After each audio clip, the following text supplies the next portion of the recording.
सारी गीता इस बात पर खड़ी है कि लाभ और हानि, जय और पराजय, जन्म और मृत्यु, इन सब ख्यालों को छोड़कर तू अपने में पूर्ण अनुभव कर, स्थित प्रज्ञ हो जा, ज्ञानी हो जा, समाधिस्थ हो जा, कर्म कर।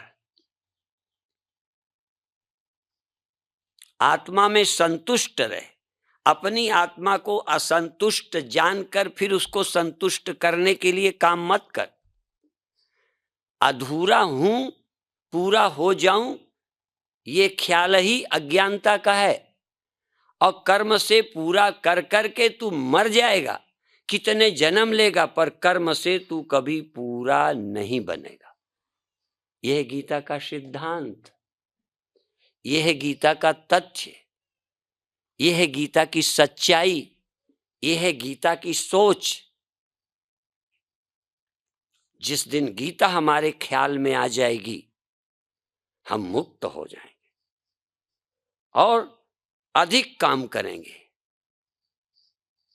अभी अधिक काम करता है अधिक लोभी, अधिक अभिमानी, अधिक स्वार्थी, अधिक चालाक, अधिक काम करता है। सीधा साधा आदमी जिसके अंदर कोई बड़ी आकांक्षा नहीं, वो अपना गुजारा करता है। भगवान कृष्ण कहते हैं, मुझे क्या अप्राप्त है। हो सकता है हमारी ख्याल में हो कुछ अप्राप्त, पर कृष्ण अपनी ओर से बोलते हैं, मुझे क्या अप्राप्त है जिसके पाने के लिए मैं कर्म करूंगा। पर इतना सोच ले सकते हो कि जिस कृष्ण को कुछ भी अप्राप्त नहीं लगता, कोई कमी का ख्याल नहीं है, वो कहते हैं मैं कर्म करता हूं। जिस दिन हम भी अपने अंदर परिपूर्ण हो जाएंगे, परिपूर्ण, कोई अंदर मेरे में कमी नहीं जिसको मैं पूरी करूं। मुझे मौत नहीं मारती जो जीने के लिए करूं। ध्यान रहे, मैं कोई मर जाने वाला देह नहीं हूं जिसके लिए बचने से डरूं या बचने के लिए कुछ करूं। मैं मन नहीं हूं जिसके सुख के लिए मैं कुछ करूं, जिसके दुख से मैं डरूं। मैं कोई अहंकार नहीं हूं, सीमित अहम भाव नहीं हूं जिसके छोटे से मैं को बड़ा करने में दिन रात लगा रहूं। मैं पहले ही अहम ब्रह्मास्मि। यह चैतन्य परब्रह्म है, ये चैतन्य ही ब्रह्म है, ये चैतन्य एकमेव अद्वितीय है, ये चैतन्य आनंद स्वरूप है, ये आत्मा जन्म मरण रहित है, पूर्ण है। इसलिए ये पूर्ण होने के लिए कोई कर्म नहीं करेगी, यदि यह बात क्लियर हो जाए तो। पर यह बात अभी अंधेरे में है, ये स्पष्ट नहीं है। मेरे को प्रकाश है कि मैं देह हूं, मैं ये हूं, मैं इतना हूं, सब कुछ मैं हूं नहीं, इतना हूं, यहां हूं, यहां हूं तो वहां पहुंच जाऊं, ऐसा हूं तो वैसा हो जाऊं, अधूरा हूं तो पूरा हो जाऊं, छोटा हूं तो बड़ा हो जाऊं, निर्धन हूं तो धनी हो जाऊं, दुखी हूं तो सुखी हो जाऊं, मरने वाला हूं तो अमर हो जाऊं। और ये सब मेरी समझ अज्ञान जनित है। इस अज्ञान जनित समझ को ब्रह्म ज्ञान द्वारा, आत्मज्ञान द्वारा प्राप्त करें और प्राप्त करके सुखी हो जाएं। फिर सुखी होके, पूर्ण होके काम करें। सुख के लिए नहीं, बड़े होने के लिए नहीं, अमर होने के लिए नहीं। जो हमें चाहिए वह आत्मा के अनुभव से प्राप्त कर लें, कर्म से नहीं। कर्म तो लोगों के लिए है, शरीरों के लिए है, प्रकृति के लिए है, सृष्टि के लिए है। जैसे हम खेती करते हैं, एक चीज उसमें मनुष्यों के लिए पैदा होती है, एक पशुओं के लिए। आप जानते हैं ना, हर फसल में दो चीजें आती हैं, एक मनुष्य के काम के, एक जानवर की। ऐसे ही दो चीजें हमारे से पैदा होनी, एक कर्म पैदा होना है जो समाज के लिए है, एक समझ है जो मेरे मुक्त होने के लिए है। समझ वास्तविक उत्पादन है, मानव जीवन की सबसे बड़ी उत्पत्ति, सबसे बड़ी उपलब्धि है आत्मा। यम लब्ध्वा चापरम लाभम मन्यते नाधिकम तथा। जिस लाभ से बड़ा कोई लाभ नहीं है। यहाँ क्या मिलेगा, क्या समझना है। समझ मिल गई तो सब मिल गया, और कुछ मिला काम नहीं आता। यद्यपि मिले हुए पर हमें बड़ी सुखानुभूति होती है, पर हर मिला हुआ दुख दे जाता है। मिला हुआ शरीर मार के जाएगा, मिला हुआ धन जाएगा, दीन बना जाएगा। मिले हुए पद तुम्हें तुच्छ बना जाएंगे, उदास बना जाएंगे, खिन्न बना जाएंगे, क्योंकि उनसे आपको खुशी मिल रही है। अब वो जाएंगे। भगवान श्री कृष्ण ने कहा, ये ही संस्पर्शजा भोगा दुख ये न एवते आद्यंतवंता कौन्तेय न तेषु रमते बुधा। जो बाहर से चीज मिलती है, संस्पर्श स्पर्श करती है, उस स्पर्श का मुझे लाभ मालूम पड़ता है, वो जाती है और मुझे दुख दे जाती है, और दुख मेरा लक्ष्य नहीं है। जो चीज आके मुझे देती है वो जाके मुझे दुखी देती है। और तो और संतों के लिए भी कहा है। संतों के लिए क्या कहा है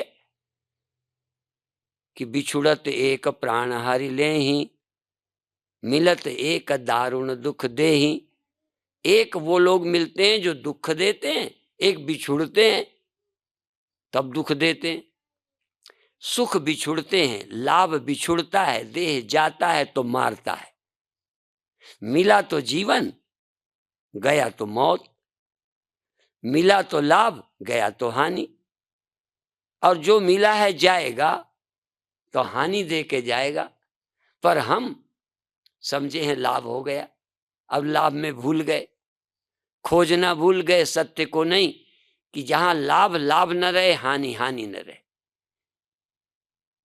जहां लाभ और हानि बराबर, लाभा लाभो जया जयो, दोनों बराबर होते हैं आध्यात्मिक जीवन में। आध्यात्मिक जीवन की उपलब्धि हमारा लक्ष्य है।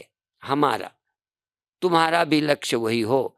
बाकी सब काम करने हैं, इसे रोटी देनी है, ये भी तुम नहीं हो। यही मत समझो कि जो समाज की सेवा करते हो वही सेवा है। यदि ज्ञानी हो तो इसकी रक्षा भी सेवा है। क्यों रहेगा, समाज के काम आएगा, मेरे काम आएगा नहीं। मेरे लिए तो आज जाए तो जाए। यदि मैं अज्ञानी हूं तो इसका रखना भी मेरी अपनी ही स्वार्थ है। ज्यादा दिन पद में रहना अपना स्वार्थ, पर यदि स्वार्थ नहीं तो ज्यादा दिन रहना भी समाज के लिए। शरीर भी एक सेवा का अवसर है, जैसे पद तैसे शरीर। यदि ये तुम्हारे लिए है तो छोड़ना न चाहोगे, इस ईमानदारी को तुम जानो। यदि तुम छोड़ने को तैयार हो तो अब ये रहेगा तो लोगों के काम आएगा। अधिक धन आएगा तो लोगों के काम आएगा, मेरे धनी बनने के काम नहीं आएगा। धनी बनने का कोई शौक नहीं है। और धनी बन के कुछ ही का बना क्या है, थोड़ी मूर्खता का सुख मिला है, एक भ्रम मिला है, होता कुछ नहीं। इस शरीर की भी रोटी मिलेगी, ये जिंदा रहेगा, कपड़ा रहेगा, ये काम आएगा। ये समझ ज्ञानी के अंदर होनी चाहिए। यदि आप किसी गद्दी पर राम राजा बने, भगवान राम राजा बने, वनवास भी गए, राजा भी बने, काम किया। उनको वनवास में राजा में कोई फर्क नहीं, पहले वनवास ले लिया, बाद में राजा बन गए। दोनों में खुश। स्वार्थी आदमी दोनों में खुश नहीं रह सकता, एक में खुश होगा, एक में दुखी होगा। भरत राज्य लेना नहीं चाहते, लेना पड़ा, पर छोड़ते समय भी कोई उन्हें तकलीफ हुई क्या?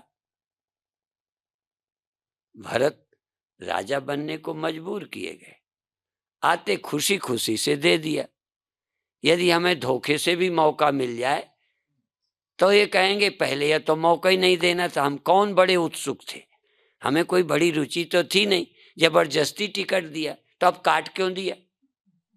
अरे जबरदस्ती दिया था तो काट दिया तो हो क्या गया? पर मनुष्य कहीं मान में फंस जाता है, कहीं लोभ में, चस्के में फंस जाता है। ये जीव फंसता आया है, भोगी है। हमारे भगवान भोगी नहीं है। द्वा सुपर्णा सयुजा सखाया समानं वृक्षं परिशस्व जाते तयोरेका पिप्पलम स्वादवत्ति अनसनन अन्यो अभिचाकशीति। इस शरीर में दो चेतन बैठे हैं, एक विशेष एक सामान्य, एक जीव एक ईश्वर, एक साक्षी एक आभास, दो बैठे। एक इससे प्रभावित होता है, एक केवल साक्षी है। एक निरन्नोपि बलोपि भूयान, एक चखता नहीं है, बहुत आनंद में है, एक चखता है पर फिर दुखी सुखी होता रहता है, फंसा रहता है। तो ये क्या करे, ये उसका स्मरण करे जो इसका ही एक है, उसी का ये है, उससे ही ये है, ये उसकी याद करे जो मेरा पिता, जो मेरा सखा, जो मेरा भाई, जो मेरा ही सच्चा स्व, मेरा सच्चा स्व कभी खाता नहीं, कभी प्रभावित नहीं होता। तो उसकी याद कर, उससे एक हो जा और मुक्त हो जा, उसकी याद कर।